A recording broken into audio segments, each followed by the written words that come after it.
Operation কোথায় করবেন একান্তই আপনার ব্যক্তিগত বিষয়, তবে আমি পরামর্শ দিব অবশ্যই প্রতিটি ক্লিনিকে গিয়ে সরাসরি ডক্টর দেখাবেন, রোগীদের সাথে কথা বলবেন, রোগীদের ফোন নাম্বার নিয়ে আসবেন, বাসায় এসে গোপনে রোগীর সাথে কথা বলবেন, ডক্টরের সামনে না। তাহলে বাস্তব অভিজ্ঞতা পাবেন। এরপরে অপারেশন করবেন, তার আগে না। অনলাইনের বাইরেও একটা জগৎ কিন্তু আছে। আসসালামু আলাইকুম প্রিয় দর্শক, আশা করি অনেক ভালো আছেন। যে ভাইয়াকে দেখতে পাচ্ছেন, উনি একজন বিশ্ববিদ্যালয় পড়ুয়া স্টুডেন্ট। উনি অপারেশন করিয়েছে, শুধুমাত্র ওনার বুকে প্রচণ্ড ব্যথা হয়। আমাদের মোটামুটি 95% পেশেন্টই বুকে ব্যথা ফিল করে না। কিছু পেশেন্ট আমরা পাই যারা সামান্য ব্যথা ফিল করে অথবা অনেক বেশি ব্যথা মনে করে, সেই কারণেই মূলত অপারেশনটা করতে আগ্রহী হয়। এখানে দেখা যাচ্ছে যে ব্যথাটাই মুখ্য বিষয়। আপনি ধরতে পারেন যে 30% ফুলে থাকাটা সমস্যা এবং 70% ব্যথা হওয়াটা সমস্যা। তো সম্পূর্ণ ভিডিও দেখুন, ফলাফল দেখুন, কেমন হয়েছে কমেন্টে অবশ্যই জানাবেন। এই হচ্ছে কাজ শুরু। এই যেগুলো ফ্যাট, এটা বেরোয় আসবে। এই যে গ্ল্যান্ড তো ভিতরে ঢোকা, অনেক ভিতরে ঢোকানো। গ্ল্যান্ড উপর থেকে তো লেভেল মনে হচ্ছে, কিন্তু হাত দিলে তো এত বড় গ্ল্যান্ড পাওয়া যায় ভাই। এই যে এইটা আবার গ্ল্যান্ড বেশি, দেখেন এই যে এটা কিন্তু বোঝা যায় বেশি ওইটার চাইতে। ধরলে পুরোটাই গ্ল্যান্ড।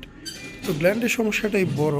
এই পাশটা ছোট, এই পাশটা বড়, দুইটা অলমোস্ট সেম হয়ে যাবে। তবে এই জায়গায় থাকে মাংস, গাইনোকমাসিয়া না। এই জায়গা যদি একটু উঁচা নিচা থাকে তাহলে একটু উঁচা নিচা হবে। এই জায়গায় একটু উঁচা, এটা নিচা, একটু উঁচা নিচা হবে। বাট এইটা হলো গাইনোকমাসিয়া, এটা হলো নর্মাল বডি। এখান থেকে এই মাধ্যমে এই জায়গাগুলোতে ব্লাড সার্কুলেশন হয়। তো সেক্ষেত্রে আমরা বলবো যে এইটা আমাদের পার্ট না, এটাও কাজ না। আমাদের কাজ হচ্ছে এইটা, এইটা, এই এরিয়া, এইটা, এইটা, এইটা, এগুলো গাইনোকমাসিয়া না। জাস্ট এইটা হচ্ছে গাইনোকমাসিয়া, এই অংশটা। এটা সার্জারি করে দিলেই পরিপূর্ণ কমপ্লিট হয়ে যাবে ইনশাল্লাহ। ভালো রেজাল্ট আসবে। এটা বড়, এটা ছোট। ইনশাল্লাহ সুন্দর একটা কাজ হবে। তবে কয়েক মাস সময় লাগবে পরিপূর্ণ রেজাল্ট আসতে। তো কয়েক মাস সময় নেওয়ার মতো ধৈর্যশীল হতে হবে, মন মানসিকতা রাখতে হবে। ওভার দ্য নাইট সব কিছু চেঞ্জ হয়ে যাবে এটা সম্ভব না এবং হয়ও না।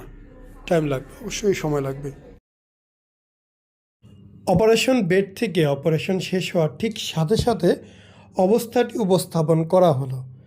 যদিও কোনোভাবে এটিকে একটি চূড়ান্ত ফলাফল বলা সম্ভব না, তবে যে অবস্থায় আছে খুবই ভালো, খুবই সুন্দর রেজাল্ট আসবে ইনশাল্লাহ, আমরা আশাবাদী। ব্রেস্ট বড় হওয়াতে বুকের স্কিন সহ ফেটে গিয়েছে, আপনারা দেখতেই পাচ্ছেন। সো এই স্কিন ফাটাটা কখনোই যাবে না, এটা যায় না। আর বুকটা একটু লাল হয়ে আছে, ফুলে আছে, অনেক স্যালাইন আছে যেটা টিউবের মাধ্যমে বের হচ্ছে, দেখতেই পাচ্ছেন লাল স্যালাইন। কয়েকটা দিন সময় লাগে এবং পরিপূর্ণ রেজাল্ট আসতে 3 থেকে 8 মাস পর্যন্ত সময় লাগতে পারে। অবশ্যই ধৈর্য সহকারে এই সময়টি নিতে হবে, কোনোভাবেই অধৈর্য হওয়া যাবে না। অপারেশন আপনি করবেন কি করবেন না একান্তই ব্যক্তিগত বিষয়। তবে যে যেখানেই করুন না কেন, আগে গিয়ে তাদের কাজ দেখবেন, রোগীদের সাথে কথা বলবেন, সরাসরি রোগীদের অবস্থা দেখবেন, রোগীদেরকে জিজ্ঞাসা করবেন কেমন, এবং তাদের ফোন নাম্বার নিয়ে বাসায় গিয়ে গোপনে আলাপ করবেন, ডক্টরের সামনে না। এবং এতে আপনি বাস্তব অভিজ্ঞতা পাবেন। সেই বাস্তব অভিজ্ঞতার আলোকে আপনি অপারেশন করবেন। যেখানেই করেন কোনো প্রবলেম নেই। আর আমার কোনো সাহায্য সহযোগিতা লাগলে নক করতে পারেন, আমি চেষ্টা করব আপনাকে সকলভাবে সহযোগিতা করার জন্য। আসসালামু আলাইকুম, মোহাম্মদ শাকিল হোসেন বলছি। 2017 সাল থেকে আমরা গাইনোকমাসিয়া নিয়ে নিয়মিত কাজ করছি এবং ভিডিও প্রকাশ করছি। এই চ্যানেলে যারা নতুন এসেছেন, আপনাদের কাছে অনুরোধ থাকবে আমাদের এই চ্যানেলটি আপনারা ভালোবাসা দিবেন এবং সাবস্ক্রাইব করবেন। এবং যারা অলরেডি সাবস্ক্রাইব করেছেন তাদেরকে অসংখ্য ধন্যবাদ। আপনারা কমেন্টের মাধ্যমে আপনাদের মতামত জানাবেন। ধন্যবাদ।